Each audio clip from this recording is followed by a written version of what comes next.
नमस्कार, news India पर स्वागत है आपका और आपके साथ मैं हूं सुरभि तिवारी। बांग्लादेश में हिंदुओं पर अत्याचार कब तक होगा? बांग्लादेश में हिंदू कब तक कट्टरपंथियों का शिकार होते रहेंगे? बांग्लादेश में आखिर कब तक हिंदुओं का खून बहता रहेगा? ये सवाल इसलिए क्योंकि यूनुस राज्य में हिंदुओं पर हमला जारी है। कोई ऐसा दिन नहीं जाता जब हिंदुओं पर हमला ना हो।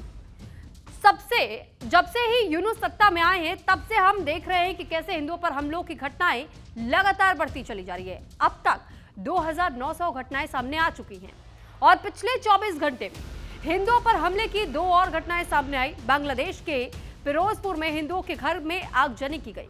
वहीं कॉकस बाजार में मंदिर पर हमला हुआ, जिसे लेकर के हिंदुओं का गुस्सा बढ़ गया और आज भी ढाका में हिंदुओं ने सड़कों पर उतर करके प्रदर्शन किया, कट्टरपंथियों पर सख्त कार्रवाई की मांग की। लेकिन सवाल ये, आखिर यूनुस कट्टरपंथियों पर सख्त एक्शन क्यों नहीं ले रहे?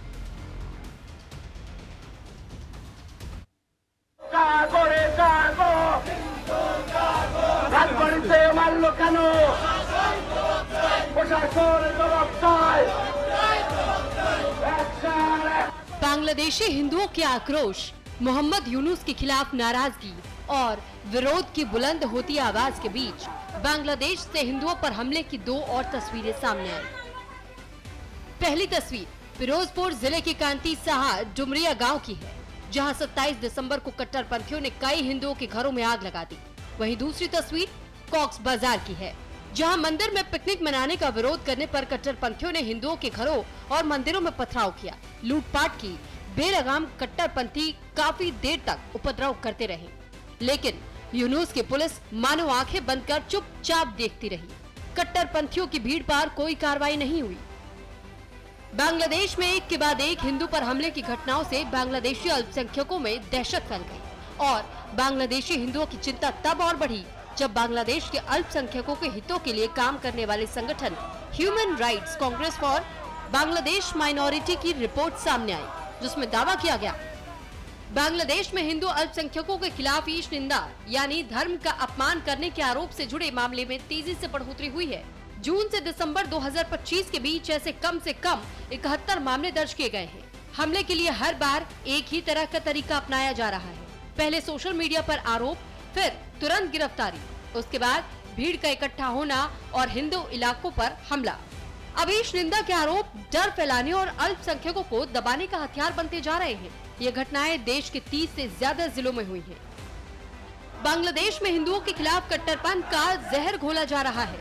हिंदुओं के खिलाफ कट्टरपंथियों को भड़काया जा रहा है। मंदिरों पर हमला करने के लिए उकसाया जा रहा है। चटगांव में हिंदू मंदिर में तोड़फोड़ की गई, जहां बांग्लादेशी आर्मी ने एक शख्स को पकड़ा।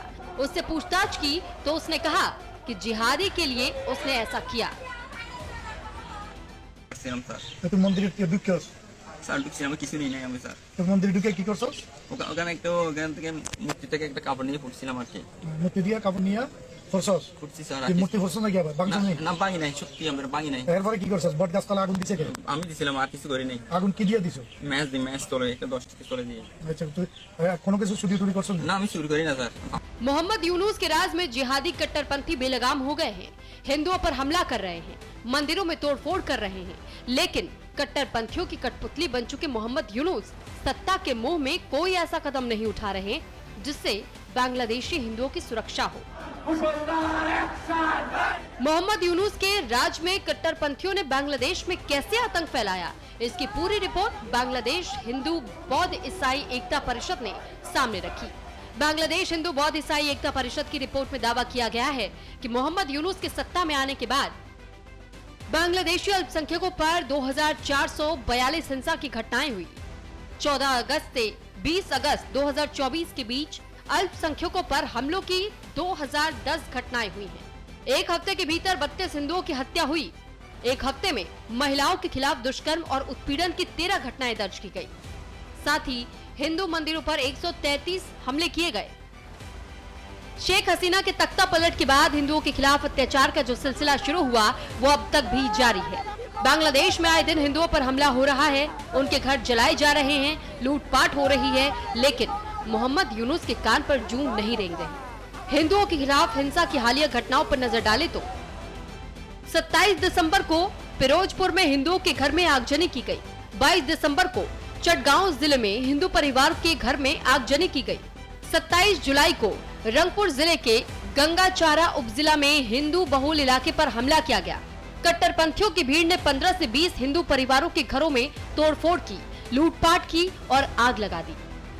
बांग्लादेश में हिंदुओं के खिलाफ नफरत कैसे फैलाई जा रही है, बांग्लादेश मौलाना कैसे कट्टरपंथियों को भड़का रहे हैं, अब इसकी एक और बानगी आपको दिखाते हैं। ठाकुर का আমি মানুষই মনে করি না।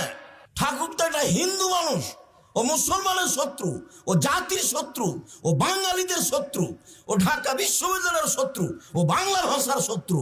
তাকে দাম দিতে হবে মানে? আমি বিবেক বেঁচে খেয়েছি। তুমি তো স্কুলে যে বলো ও কালিমা তোমার আকাশ, ও কালিমা তোমার বাতাস। আমি তো বলি না কোনোদিন। আমি কেন বলবো?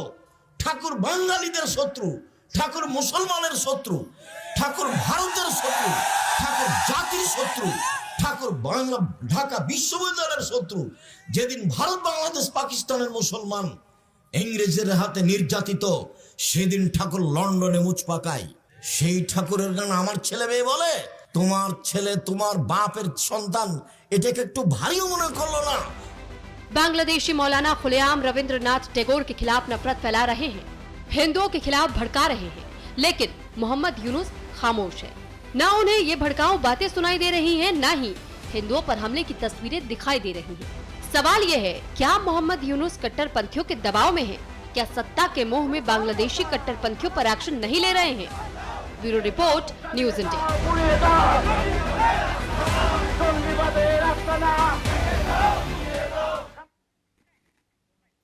और इस बीच एक बड़ी खबर आपको बता दें कि बांग्लादेश में हिंदुओं की हत्या पर ओवैसी की ओर से कहा गया कि दीपू और अमृत मंडल के साथ जो हुआ वो दुखद है।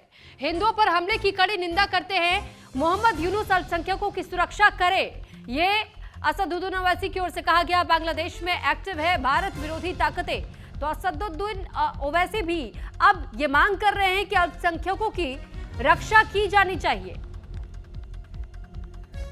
जो वाक़यात हो रहे हैं जिसमें दीपू चंद्र दास को मारकर आग लगा दी गई, फिर अमृत मंडल को जान से मार दिया गया।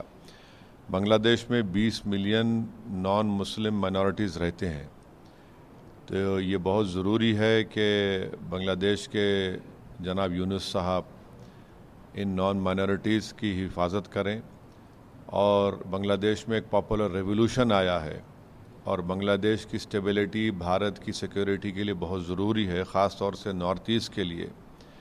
तो जहाँ पर हम दीपू चंद्र दास की हत्या और उसके जलाने की हम पुरज़ोर अल्फाज में उसकी मजम्मत करते हैं, कंडेम करते हैं, हम उम्मीद करते हैं कि भारत सरकार भी बांग्लादेश से और भारत सरकार के हमारे देश में ताल्लुक़ात और ख़राब नहीं होंगे बल्कि अच्छे होंगे। तो वहीं बांग्लादेश में हिंदुओं पर हुए हमले को लेकर क्या आक्रोश बढ़ता जा रहा है। बांग्लादेश से लेकर हिंदुस्तान तक मोहम्मद यूनुस के खिलाफ प्रदर्शन हो रहा है और आज प्रधानमंत्री मोदी के संसदीय क्षेत्र वाराणसी में लोगों ने मोहम्मद यूनुस के खिलाफ प्रदर्शन कर विरोध जताया। दूसरी तरफ इस दौरान हमारे संवाददाता अमन श्रीवास्तव ने एक रिपोर्ट तैयार की है, वो आपको दिखाते हैं।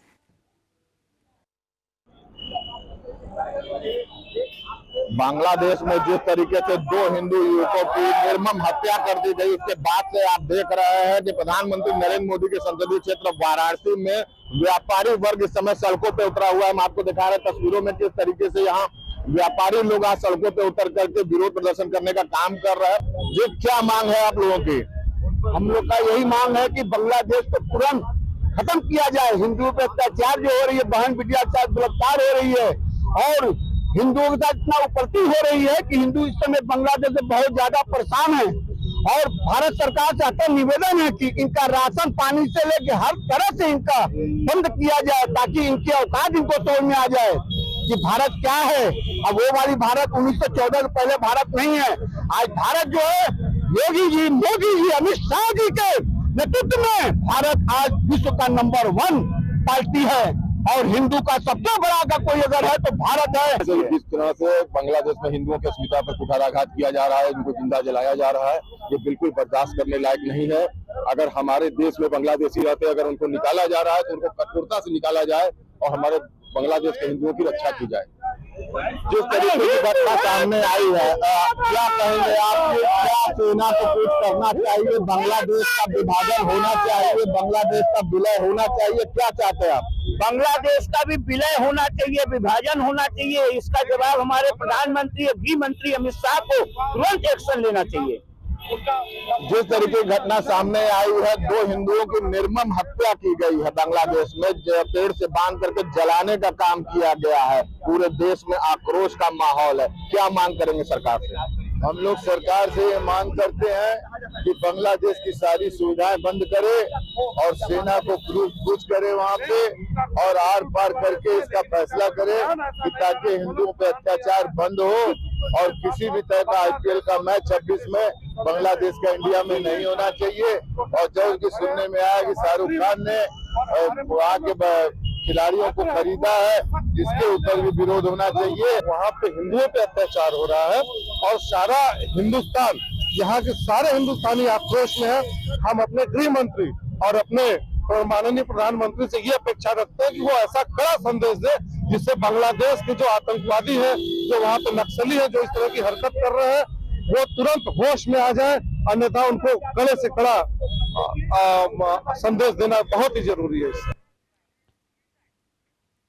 तो बांग्लादेश में हिंदुओं के खिलाफ हो रही हिंसा जारी है और इस बीच BNP के कार्यकारी अध्यक्ष तारिक रहमान 17 साल बाद बांग्लादेश वापस लौटे और आते ही उन्होंने ये कहा कि वो सेक्युलर बांग्लादेश बनाएंगे। लेकिन सवाल ये है कि अगर तारिक रहमान सत्ता में आए तो फिर क्या हिंदुओं पर हो रहे अत्याचार रुक पाएंगे? एक रिपोर्ट आपको दिखाते हैं।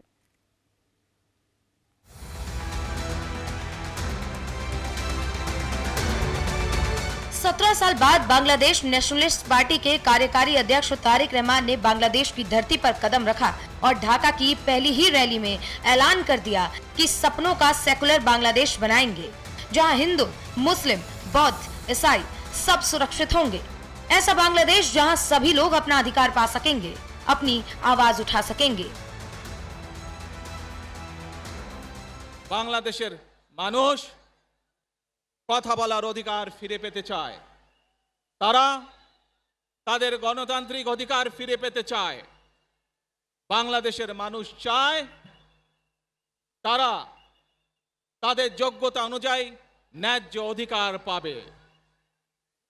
প্রিয় ভাই বোনেরা, আজ আমাদের সময় এসেছে সকলে মিলে দেশ গড়ার।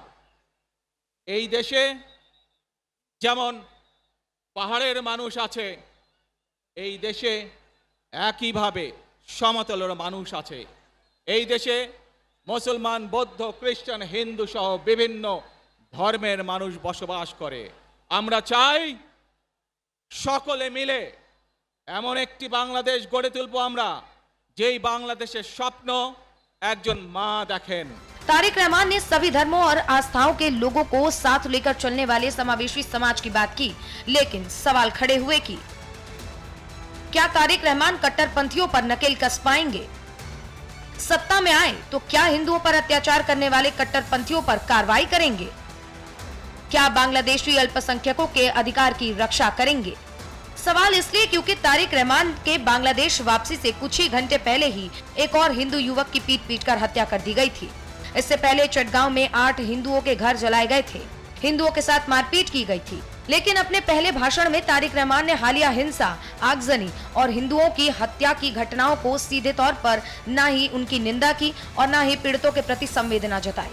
ऐसे में सवाल ये है कि तारिक रहमान ने सेकुलर बांग्लादेश की जो बातें कही हैं, उसके क्या मायने हैं?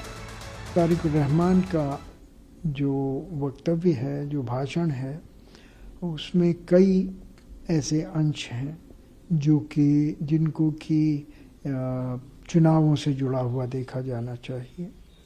पहली बात तो ये कि जिस तरह से आपने उनके बयान के पक्षों को जाहिर किया है, उससे ये लगता है कि वो चाहते हैं कि अवामी लीग के जो सदस्य हैं, जो उनके समर्थक हैं, वो BNP के विरुद्ध न जाएं और या तो तटस्थ रहें या BNP के लिए वोट करें।